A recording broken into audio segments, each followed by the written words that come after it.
ఓం మహాగణాధిపతయే నమః. ఓం గురుభ్యో నమః. ఓం శ్రీమాత్రే నమః.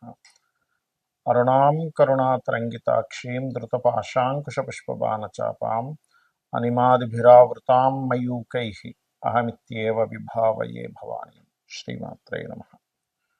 ప్రేక్షకులకి ఆ లలితాంబిక అమ్మవారి యొక్క అనుగ్రహం పరిపూర్ణంగా కలగాలని మనస్ఫూర్తిగా కోరుకుంటూ మనం ఈరోజు చెప్పుకోబోయేటువంటి టాపిక్ గ్రహాల యొక్క మార్పు. అందులో ముఖ్యంగా ధనాన్ని ఇచ్చేటువంటి శుక్రుడు ప్రస్తుతం గురువుతో కలిసి మిథునంలో ఉన్నాడు.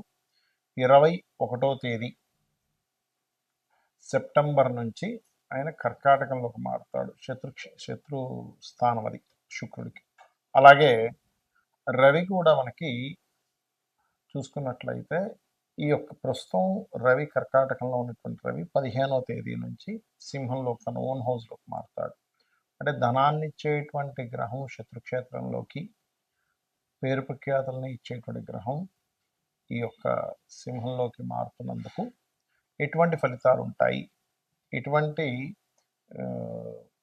విషయాల్లో మీరు జాగ్రత్తగా ఉండాలి అనేటువంటి అంశాలు, మరియు రెమెడీస్ ఏం చేసుకోవాలి, పరిహారం ఏం చేసుకుంటే బాగుంటుంది అనేటువంటివి చెప్తుంది నేనైనప్పటికీ కూడా చెప్పిస్తుంది సాక్షాత్ లలిత అమ్మవారికి భావిస్తూ ఒక్కొక్క లగ్నము లేదా రాశి గురించి తెలుసుకుందాం.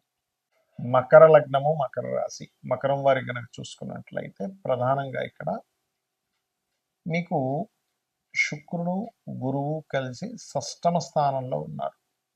షష్టమ స్థానంలో దేవగురువు అయినటువంటి బృహస్పతి, శుక్రాచార్యులు ఇద్దరు ఉన్నప్పుడు జాగ్రత్త పడవలసింది ఏమిటి, లాభం ఏమిటి అని చూసుకున్నట్లయితే ఇక్కడ ఉండే గ్రహాలు ధనయోగాన్ని ఇస్తాయి, అందులో ఎటువంటి సందేహం లేదు. చక్కటి ధనయోగం అనేటువంటిది కలుగు తీరుతుంది, అందులో ఎటువంటి సందేహం అక్కర్లేదు.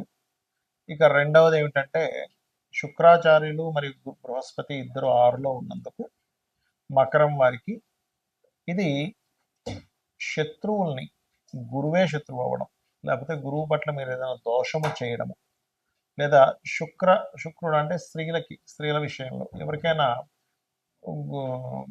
బృహస్పతి దోషము లేదా శుక్రదోషము ఉన్నటువంటి వారు ఈ విషయంలో ఈ 21 సెప్టెంబర్ వరకు ప్రధానంగా శుక్రదోషం అంటే దాన్ని కొంతమందికి శుక్రుడు సంబంధించినటువంటి దోషం ఉన్నప్పుడు స్త్రీల ద్వారా స్త్రీ శాపానికి గురవుతూ ఉంటారు. కాబట్టి మకరం వారు ప్రత్యేకంగా ఈ సమయంలో ఈ యొక్క విషయాల్లో జాగ్రత్త వహించండి, గుర్తుపెట్టుకోండి. ఇక మరొక విషయం ఏంటంటే ఇక్కడ గమనించుకున్నట్లయితే ఈ శుక్రుడు గురువు కలిసి 6లో ఉన్నందుకు పాజిటివ్ ఫైనాన్షియల్ గ్రోత్, జాగ్రత్త స్త్రీలతోని అప్పులు ఇవ్వడం తీసుకునేవి. అయితే ఇక్కడ ఈ రెండు గ్రహాల లోన్స్ లభిస్తాయి, అదొక పాజిటివ్ ఫలితం చెప్పాలంటే. మరి ఇక్కడ రవి మనకి శుక్రుడు ఎప్పుడైతే 21వ తేదీ నుంచి కర్కాటకంలోకి వస్తాడో ఇష్టపడిన వారిని వివాహం చేసుకోవడానికి చక్కటి అనుకూలమైనటువంటి వాతావరణం ఇస్తాడు 21 సెప్టెంబర్ నుంచి. మరి రవి 15 సెప్టెంబర్ నుంచి అష్టమంలోకి వస్తున్నందుకు, తన ఓన్ హౌస్లోకి వస్తున్నందుకు మీకు రీసెర్చ్ రిలేటెడ్గా కలిసి రావడం, అలాగే కొన్ని ఆకస్మికంగా కలిసి రావడం, ఇన్సూరెన్సెస్ మూలంగా కలిసి రావడం, జీవిత భాగస్వామి లేదా పార్ట్నర్స్ మూలంగా కొంతవరకు మీకు ఫైనాన్షియల్గా కలిసి రావడం అనేటువంటిది ఇస్తాడు. అయితే మీరు చేయవలసిన దేవతారాధన లలితా సహస్రనామాలు చేసుకోవడం, లేదా శ్రీమాత్రే నమః అనే నామస్మరణ చేయడం అనే విధాలు బాగుంటుంది. చాలామంది నన్ను అడుగుతుంది ఏంటంటే, మీరు ప్రతి వీడియోలోని గోచారంలో గ్రహాలు మారడం కంటే కూడా జన్మజాతకం మోస్ట్ ఇంపార్టెంట్ అని చెప్తున్నారు కదా. అసలు జన్మజాతకంలో ఎలాంటి అంశాలు తెలుస్తాయని చాలామంది నన్ను అడుగుతున్నారు. ఎందుకంటే చాలామందికి జనరల్గా అలవాటు ఉన్నది ఏమిటంటే, మనం పాతకాలం నుంచి కూడా చూసుకున్నట్లయితే వార ఫలాలను మ్యాగజైన్స్లోని ఆ ఫలాలు ఈ ఫలాలు ఇవే చూస్తూ ఉంటారు. అంటే గోచారంలో మారిన గ్రహాల వల్ల ఈ ప్రభావం ఉంటుంది అనేటువంటిది. కానీ వాటికంటే అతి ముఖ్యంగా మీరు చూసుకోవాల్సింది మీ పర్సనల్ చార్ట్. మనం ఎటువంటి కర్మ చేయడం వల్ల మనం ఈ జన్మని ఎత్తాము, ఇంత గొప్ప జన్మని తీసుకున్నాము. మనుష్య జన్మ ఎత్తడమే చాలా గొప్పది, గుర్తుపెట్టుకోండి. అలాంటప్పుడు మనకి 12 భావాలు ఉంటాయి, లగ్నం నుంచి 12 హౌసెస్. ఈ 12 హౌసెస్ వల్ల మనకు కలిగేది ఏమిటి, తెలుసుకునేది ఏమిటి అంటే, మీ లగ్నము అనేటువంటిది ఒకటి ఉంటుంది. ఆ లగ్నాన్ని బట్టి మనిషి ఎంత స్ట్రాంగ్గా ఉన్నాడో, వీక్గా ఉన్నాడో, మనిషి యొక్క పేరు ప్రఖ్యాతులు కానివ్వండి, లైఫ్లో ఎదిగేటువంటి విషయం కానివ్వండి, ఏ ప్లానెట్స్ వల్ల మీకు వస్తాయి, మీరు అది రావడానికి ఏ ఉపాసన చేయాలని చాలా స్పష్టంగా మీ లగ్న భావాన్ని బట్టి తెలుస్తుంది. అలాగే ధనం విషయంలో చాలామంది ఇప్పుడు ఇబ్బంది పడుతుంది ఏంటంటే ఫైనాన్షియల్గా ఖర్చులేమో పెరిగిపోయాయి, వచ్చే ధనం ఏమో తగ్గిపోయింది. అంటే ఏమిటి, మీరు వెళ్ళాల్సిన మార్గంలో మీరు వెళ్ళటం లేదు, అందుకే మీకు ధనం రావట్లేదు. గుర్తుపెట్టుకోండి. అంటే మీ ధనాధిపతి ఏ రంగాల్లో ఉన్నాడో, ఏ రంగాల ద్వారా ధనయోగాన్ని ఇస్తున్నాడో తెలుసుకుంటే మీ యొక్క జన్మజాతకంలో అది తెలుసుకొని కనుక చిన్నప్పటి నుంచే ఆ సెక్టార్స్లో మీరు కనుక విద్యాభ్యాసం చేయడము, దానికి సంబంధించిన స్కిల్స్ నేర్చుకుంటూ ఉన్నట్లయితే ఖచ్చితంగా మీరు ఒక మంచి స్టేజ్కి వెళ్తారు. అలా కాకుండా చూడండి, కొంతమంది ఇంజనీరింగ్ చదివానండి, అకౌంట్స్లోకి వెళ్ళి స్థిరపడ్డానండి అంటుంటారు. ఇంజనీరింగ్ చదివిన అన్ని సంవత్సరాలు వేస్ట్ అయిపోయింది. సో ఈ యొక్క విషయాలు ముఖ్యంగా తెలుసుకోవాలి. ఇక మరొక విషయం ఏంటంటే సహోదరులతో ఎందుకు పడదు, మనం చేసే ప్రయత్నం ఎందుకు సక్సెస్ అవ్వట్లేదు, మూడో భావంలో ఉంటుంది. మనకి గృహయోగం వచ్చేస్తుందా లేదా, చాలామంది గృహం కొనుక్కున్నప్పుడల్లా డౌన్ఫాల్ అవుతుంటారు. ఎందుకంటే చతుర్థ భావం పాడవుతుంది, లేదా ఎడ్యుకేషన్ డిస్టర్బ్ అవుతూ ఉంటుంది. మదర్తో పడదు, మాతృ వియోగాలు, మాతృదోషాలు ఉంటుంటాయి, పితృదోషం, మాతృదోషం. ఆ రకంగా 4000 బట్టి అంటే మీరు ఏ ఫేసింగ్ తీసుకుంటే బాగుంటుంది అనేటువంటి విషయం మీ జన్మజాతకము, మీ పేరులోని మొదటి అక్షరం ద్వారా తెలుస్తుంది. సంతాన యోగాలు, లేదా ఫ్రెండ్స్, లేదా షేర్ మార్కెట్లో కలిసి వస్తుందా లేదా, పంచమం బాగుంటేనే షేర్ మార్కెట్, లేదంటే రాజకీయంగా నేను వెళ్దాం అనుకుంటున్నాను, పంచమం బాగుండాలి. పెట్టుకోండి. 6వ స్థానం కనుక మీకు బాగుంది, శత్రువుపై మీరు జయం కలుగుతుంది, లేకపోతే శత్రువుల ద్వారా మీరు ఇబ్బంది పడతారు. గుర్తుపెట్టుకోండి. డైలీ లైఫ్ కూడా 6వ స్థానంలో తెలుస్తూ ఉంటుంది. అదేవిధంగా వివాహ స్థానం, అసలు ఎప్పుడు వివాహం అవుతుంది, ఎలాంటి భార్య భర్త వస్తారనేది 7వ స్థానం బట్టి తెలుస్తుంది. లైఫ్లో పజిల్స్ అనుకోండి, ట్విస్ట్లు అనుకోండి, మార్పులు అనుకోండి, ఇవన్నీ కూడా 8వ స్థానంలో ఉంటాయి. ఆకస్మికంగా లాభాలు కానివ్వండి, ఆకస్మికంగా నష్టాలు కానివ్వండి, అది ఎప్పుడుందో తెలుసుకుంటే మీరు ఆ టైంలో చేసే ఇన్వెస్ట్మెంట్ మీకు లాభం ఇస్తుంది. ఆ టైంలో చేయకుండా ఉండడం వల్ల నష్టం కలగకుండా ఉంటుంది. గుర్తుపెట్టుకోండి. అదేవిధంగా తండ్రి, హైయర్ ఎడ్యుకేషన్, ఇవన్నీ 9వ స్థానంలోని.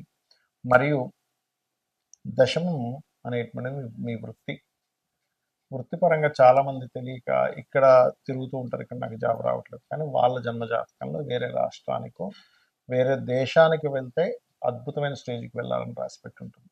అది మనకి జన్మజాతకంలో తెలుస్తుంది, పర్సనల్ చార్ట్లో. అలాగే 11వ స్థానం గెయిన్స్, అంటే వేటి వల్ల మీకు లాభాలు ఉన్నాయి, ఏ వ్యాపారం చేస్తే మీకు లాభం ఉంది, అసలు లైఫ్లో ఎందుకు మనం ఆనందించలేకపోతున్నాం, దానికి గల గ్రహం ఏమిటి, అసలు ఎందుకు అక్కడ స్ట్రక్ అయిపోయింది, మనం ఆనందించాల్సింది మనం ఎంజాయ్ చేయాల్సి చేయలేకపోతున్నాం. మీ ఇన్వెస్ట్మెంట్స్, మీ విదేశాలు, ఇవన్నీ 12వ స్థానంలో ఉంటాయి. ఇవన్నీ జన్మజాతకంలో ఉండేవి. మరి ఈ గోచార ఫలితాలు ఎందుకు చెప్పుకుంటున్నాం అంటే సపోర్ట్.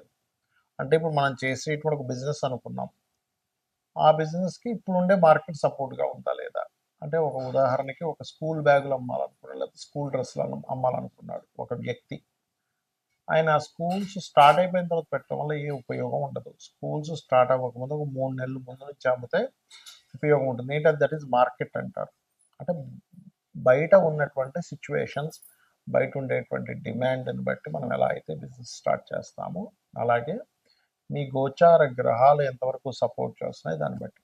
అలాగే గోచారంలో మనకి దేశకాల పరిస్థితులు కూడా. ఇప్పుడు చూడండి, మనకి రవి సింహంలోకి వస్తాడు సెప్టెంబర్ 15 నుంచి. మనం మామూలుగా గతంలో కూడా చెప్పుకుంది ఏమిటి, పర్టికులర్గా ఇప్పుడు బంగారం రేటు ఫ్లక్చువేట్ అవుతూనే ఉంటుంది. ఆ లక్ష దగ్గర అటు ఇటు ఇటు అటు కొట్టుకులాడుతూ ఉంటుంది.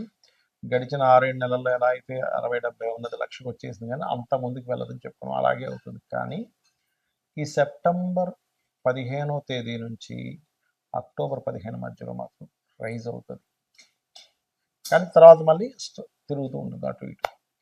అలాగే మనకి భూముల రేట్లు కూడా బాగా పెరుగుతాయి. గుర్తుపెట్టుకోండి.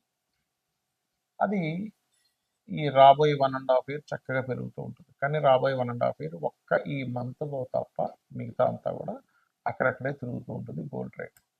అలాగే మనకి అక్టోబర్, నవంబర్ మాసాల్లో గురువు ఎప్పుడైతే కర్కాటకంలోకి వస్తున్నాడో వెండి రేటు బ్రహ్మాండంగా పెరుగుతుంది. ఇవన్నీ ఏం చెప్తాం, గోచారంలో ఉన్న గ్రహాల వల్ల మనకి. ఇప్పుడు చూడండి, ఇప్పుడు కుజుడు కన్యలోకి ఎంటర్ అయ్యాడు, మంచి మంచి అటాక్స్ జరుగుతాయి. ఇది మన ఉగ్రవాదుల మీద కావచ్చు, వాటి మీద కావచ్చు. కన్యలోకి కుజుడు ఎంటర్ అవ్వగానే మనకి ఎప్పుడు ఎంటర్ అవుతున్నాడు ఆయన అంటే 28 ఆగస్టు 28వ తేదీ ఎంటర్ అవుతుంది. 28వ తేదీ ఎంటర్ అవ్వగానే మంచి అటాక్ జరుగుతుంది ఈ ఉగ్రవాదుల మీద కానివ్వండి, వాటి మీద కానివ్వండి. ఎందుకంటే ఈ సంవత్సరం బుధుడయ్యాడు సైన్యాధిపతి, దాని మీద కుజుడు వచ్చాడు. ఇలాగా గోచారం ఫలితం ఈజ్ డిఫరెంట్, ఫోరా ఈజ్ డిఫరెంట్, సిద్ధాంత భాగం ఈజ్ డిఫరెంట్, ఇట్లా రకరకాలుగా ఉంటుంది. కాబట్టి ఇవి తెలుసుకొని మీ యొక్క జీవితాన్ని ఆనందమయంగా చేసుకుంటారని, అమ్మవారి అనుగ్రహం మీకు పరిపూర్ణంగా కలగాలని మనస్ఫూర్తి కోరుకుంటూ శ్రీమాత్రే నమః.